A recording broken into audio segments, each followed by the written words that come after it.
Narito ang ulo ng mga balita sa mga oras na ito. Platapormang magpapaunlad sa turismo sa Southeast Asia, inilulunsad sa ASEAN Tourism Forum. Mga airline, pinapakiusapang magbaba ng airfare papunta sa mga tourist destinations sa Pilipinas ayon sa Malacanang. Mga hakbang ng pamahalaan nakatulong sa pagtaas ng output sa sektor ng agrikultura ayon kay Senador Francis Kiko Pangilinan.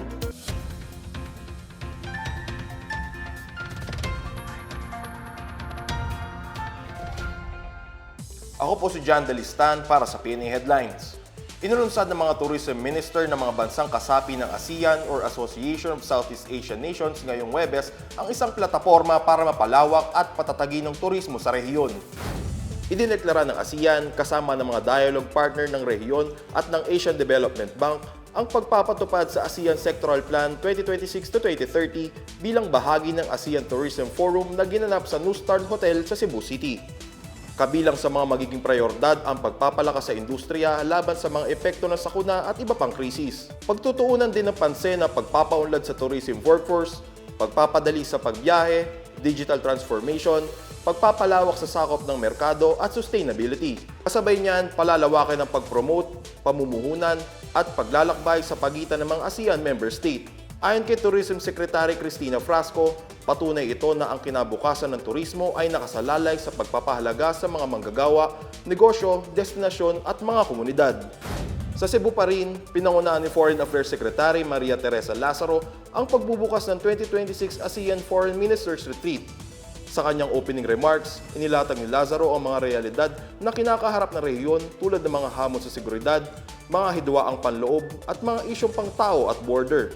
Ayon kay Lazaro, nakakapekto rin ng mga banta sa seguridad mula sa ibang bahagi ng mundo sa katatagan ng ASEAN, gayon din sa pandaigdigang kaayusan. Binigyan din niya ang kahalagahan ng mga prinsipyong pinapanindigan ng ASEAN tulad ng pagtitimpi, pakipag-usap at pagsunod sa international law para mapanatili ang kapayapaan. Pag-uusapan sa Foreign Ministers Retreat ang mga issue, banta at pangyayari sa daigdig na nakakapekto sa Southeast Asia. Nakikipag-usap ang gobyerno sa mga airline para mapababa ang singil sa tiket sa eroplano at mapalakas ang turismo sa mga sikat na tourist destination sa Pilipinas. Sa isang press briefing, sinabi ni Palace Press Officer Claire Castro na nakakaapekto ang mataas na airfare sa paghatak sa mga turista na bumisita sa bansa. Aniya, napansing may mga domestic route tulad sa Siargao na mas mahal ang pamasahe kumpara sa ilang flight patungo sa ibang lugar sa Southeast Asia. Ayon kay Castro, ipinaliwanag ni Transportation Secretary Giovanni Lopez na tumataas ang airfare dahil sa paggamit ng maliit na eroplano na tanging may kakayahan na makarating sa ilang isla sa bansa. Nakipag-usap na ang Department of Transportation sa malalaking airline para mapababa ang kanilang airfare kabilang ang singil papuntang Siargao. Samantala, nagpapaalala ang Civil Aeronautics Board sa mga airline na bawasan ng pinapataw nilang fuel surcharge tuwing bumababa ang presyo ng krudo sa pandaigdigang merkado. Ikinatuwa ni Senador Francis Kiko Pangilinan ang balitang naabot ng sektor ng agrikultura ang pinakamataas na output nito sa loob ng 5 taon sa tulong ng mga hakbang ng pamahalaan. Nagmula ang balita sa inilabas na data ni Agriculture Assistant Secretary Arnel de Mesa kung saan lumabas na may total value na 1.77 trillion pesos ang agricultural sector noong 2025. Ayon kay Pangilinan, ang pag-unlad ng agrikultura ay dapat nangangahulugan ng mas mataas na kita ng mga magsasaka at mangingisda at mas accessible at abot-kayang pagkain para sa mga Pilipino. Dagdag pa niya, nakatulong ang maagang pag-aksyon at mga pulisiyan ng gobyerno sa sektor tulad ng Executive Order No. 101 kung saan ipinag-utos ang mabilisang pagpapatupad ng Sagip-Saka Act. Pinahintulutan ng kautusan ng pamahalaan at mga ahensya nito na direktang bumili ng produkto mula sa mga magsasaka at mangingisda para sa mga programa nito. Binanggit din ng Senador ang Executive Order No. 100 na nagtakda ng floor price ng palay upang maprotektahan ang mga magsasaka mula sa pagkalugi dulot ng mataas na produksyon.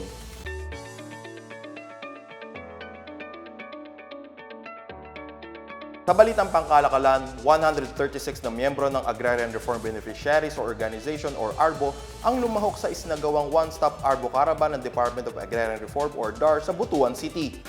Sa aktibidad, 34 na bagong rehistradong kooperatiba ng mga magsasaka ang ginawaran ng Certificate of Registration sa tulong ng Cooperative Development Authority.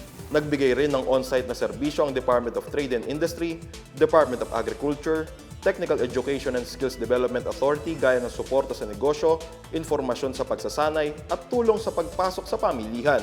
Samantala, nagkaloob ang DAR ng 5 million Land Bank Arbor Loan sa 48 magsasaka sa Agusan del Norte para sa crop year 2025, habang organikong pataba na nagkakahalaga ng 425,000 naman ang ipinamahagi sa 6 na benepisyaryo sa Agusan del Sur. Ayon kay DAR Undersecretary for Support Services Joseph Angelo Martires, mahalaga ang pamilihan, suporta ng mga ahensya at matibay na ugnayan para sa pangmatagalang kabuhayan ng mga magsasakang benepisyaryo. Samantala, sinimulan ng Department of Agriculture 11 ang diskusyon tungkol sa pagbibigay ng technical support para sa Ako Geisha Farm sa Davao del Sur, ang kauna-unahang geisha coffee farm sa buong bansa. Layunin nito na palakasin ang papel ng rehiyon pagdating sa mga high-value crops, maging ang pagiging competitive ng Pilipinas sa industriya ng kape. Kasama sa plano ang pagtatayo ng isang nursery project at pagtulong sa registration ng mga planting materials kasama ang Bureau of Plant Industry. Ayon kay DA11 Regional Technical Director for Operations Mary Ann Constantino, makakatulong ito upang matiyak ang legal na pagsunod, proteksyon sa mga binhi, suporta sa genome sequencing at pagsulong ng mga inisyatibo upang makakilala ang pagtatanim ng geisha coffee. Sakop ng Ako Geisha Farm ang 7 ektaryang lupain kung saan 4 dito ay nakalaan para lang sa geisha coffee. Dahil sa lokasyon at klase ng lupa na meron sa lugar, maganda itong pagtaniman ng iba't ibang uri ng coffee bean gaya ng Katimor at Katura.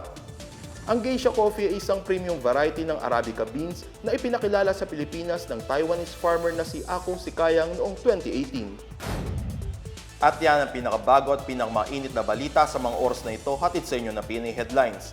Para sa iba pang mga balita at informasyon, bisitahin lamang aming website pna.gov.ph o ang aming Facebook at X account na Philippine News Agency.